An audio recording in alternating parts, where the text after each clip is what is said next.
Hello friends, welcome to my channel সুপ্র কি বানি। তো আজ এসবিএফ তরফ থেকে একটা অ্যানাউন্সমেন্ট ভিডিও ড্রপ করা হয়েছে কিছুক্ষণ আগে, এবং সেখানে আফরান নিশো ভাইয়ার একটি ফিল্ম সংক্রান্ত অ্যানাউন্সমেন্ট করা হয়েছে। এবং আজ যেহেতু আফরান নিশোর ভাইয়ার জন্মদিন, তাই জন্য এই অ্যানাউন্সমেন্ট ভিডিওটা আনা হয়েছে। এবং এটা একটা যৌথ project SBF, Chorki and Alpha I নিয়ে। এর আগেও কিন্তু এনারা তিনজনে মিলে বড় বড় দুটো প্রজেক্ট নিয়ে এসছে। একটা হচ্ছে সুড়ঙ্গ, আরেকটি হলো এই বছরের তুফান। তো কেমন লাগলো এই অ্যানাউন্সমেন্টটা, সেই সব সম্পর্কে তোমার সাথে কথা বলবো। তার সাথে সাথে কিছু টিপস বা কিছু মতামত আমার তরফ দিয়ে দেবো to the makers and the producers. তো ভিডিওটা শেষ অবধি দেখার রিকোয়েস্ট হলো প্রত্যেককে। So why are we waiting for, let's start with the video. তো এই 1 মিনিট 24 সেকেন্ডের যে অ্যানাউন্সমেন্ট ভিডিওটা উঠেছে, সেখান থেকে কাস্টিং, ডিরেক্টর এবং কারা এর মধ্যে যুক্ত আছে সেটা নিয়ে কিন্তু আমাদের কাছে একটা অ্যানাউন্সমেন্ট নিয়ে এসছে। এবং এই প্রজেক্টটা ঈদ 2025-এ কিন্তু রিলিজ হতে চলেছে থিয়েট্রিক্যালি। নাও এই ফিল্মটার ডিরেক্টর হবে শিহাব শাহিন। এই ফিল্মটাতে লিড কাস্টে থাকবে আফরান নিশো, এছাড়াও আছে তমা মির্জা, সুনহেরা বিনতা কামাল। এবং এই ফিল্মটার নাম হচ্ছে দাগি। এবং যেইভাবে এই অ্যানাউন্সমেন্ট ভিডিওটা ডিজাইন করা হয়েছে, সেটা কিন্তু নো ডাউট একটা আলাদাই গ্ল্যামার অ্যাড করছে।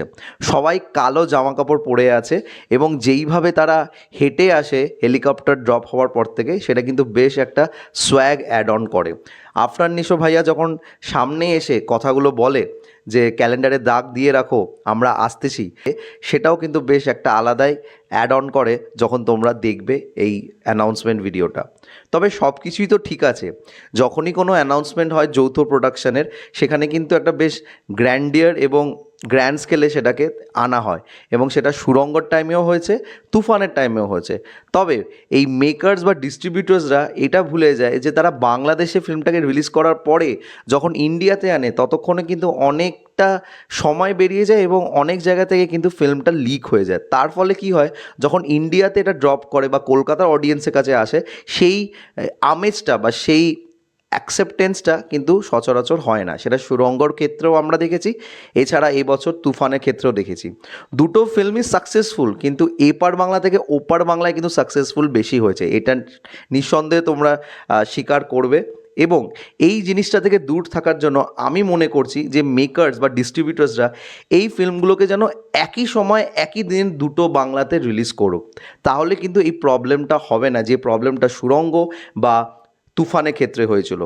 সুড়ঙ্গ নো ডাউট আমার কিন্তু দুর্দান্ত লেগেছিল, রাইহান রাফির ফিল্ম ছিল, এবং যেই গল্প এবং যেই স্কেলে ফিল্মটাকে তৈরি করা হয়েছিল, সেটা কিন্তু মারাত্মক একটা অ্যাঙ্গেল দিয়েছিল। বাট কোথাও না কোথাও সুড়ঙ্গ কিন্তু কলকাতাতে বা ইন্ডিয়াতে সেইভাবে কিন্তু বাজ আনতে পারেনি আফটার রিলিজ। এছাড়া যারা ফ্যান্স আছে তারা তো ফিল্মটাকে নিয়ে কথা বলবে। তবে যেই মার্কটা বক্স অফিস দেখিয়েছে, সেটা কিন্তু খুব একটা ভালো ছিল না। তবে ওপার বাংলায় সেটা কিন্তু বীভৎস বড় সাকসেস হয়েছে।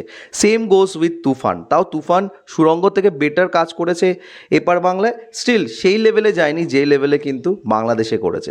তো এই সব বড় বড় প্রজেক্ট যখন যৌথভাবে আনা হচ্ছে, সেটাতে আমার মনে হয় একই দিনে একই ডেটে ফিল্মটা যদি আনা হয় তাহলে বেশ ভালো হবে।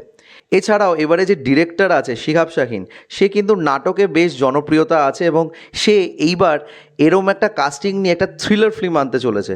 দেখো যেইভাবে টাইটেল এবং যেই ওয়েতে এটাকে প্রজেক্ট করা হচ্ছে, আমার মনে হচ্ছে এটা একটা থ্রিলারই হবে, এবং এর মধ্যে একটা রোম্যান্টিক ট্রায়াঙ্গেল থাকবে বিটুইন দি অ্যাক্টার্স যারা যারা এখানে আছে। তো এই অ্যানাউন্সমেন্ট ভিডিওটা আমার খারাপ লাগেনি। I am looking forward to this film. তোমাদের কি মতামত অবশ্যই কমেন্ট করে জানিও, আর তোমাদের অ্যানাউন্সমেন্ট ভিডিওটা কেমন লেগেছে সেটাও কমেন্ট করে জানাতে ভুলো না। Till then stay tuned with সুপ্র কি বানি। এছাড়াও তোমরা আমাকে ফলো করে নিতে পারো ইনস্টাগ্রাম আইডি হলো সুপ্র09bit2, এবং ফেসবুক পেজ সুপ্র কি বানি।